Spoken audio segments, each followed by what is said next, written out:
Next is the gradient tool. So this should be a tool that you're familiar with, and it's very similar in Photoshop, but you have more control over it. So to practice with the gradient tool, grab a shape. Let's do the ellipse. Click and drag out, hold down Shift so it's a perfect circle. Let's go ahead and set it to have no stroke. And let's go ahead, we're just gonna kind of like make a sun shape. Let's make it yellow. Grab my selection tool, center it up. So you have the gradient tool down here, and you notice it doesn't really do anything. What you have to do is over here on the right hand panels, you got to open up this little gradient, and here are your options. So if I click this, it's going to automatically just select it to like a default black and white gradient.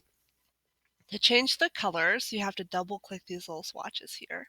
So if I double click white, I want to open up, I want to go ahead and open up these swatches. So let's make it yellow. And we're going to set it to on the dark side here, let's do like a darker, like almost like an orange. Okay.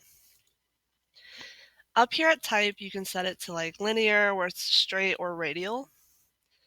So here we have it kind of fading. And over here, you're going to see that you have more choices. Like you can actually alter the gradient live on the shape itself.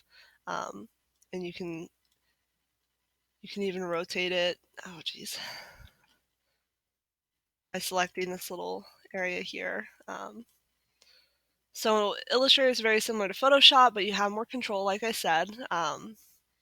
If you have your selection tool active, notice how you don't have all those options. You have to have your gradient tool active in order for you to interact with this gradient like this. If you want to add more colors, so notice how when I have my pointer tool here, there's a plus. When you click, it adds. If you want to get rid of a slider, there's a little trash can here, so you can hit delete. These all are called stops. So let's say I want to add, double click the swatch here. Maybe I want to add like a blue for some reason, or even a green.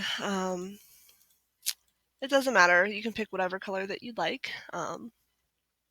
So have at least 3 stops, and then you can change like the scale here. See how it changes, how it interacts. I usually just keep it at 100 for this. So that's the gradient tool.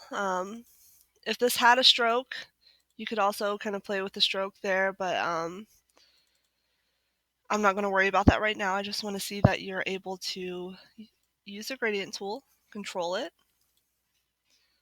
and that's pretty much it. So make sure that you go up to File, Save, and we'll move on to the next one.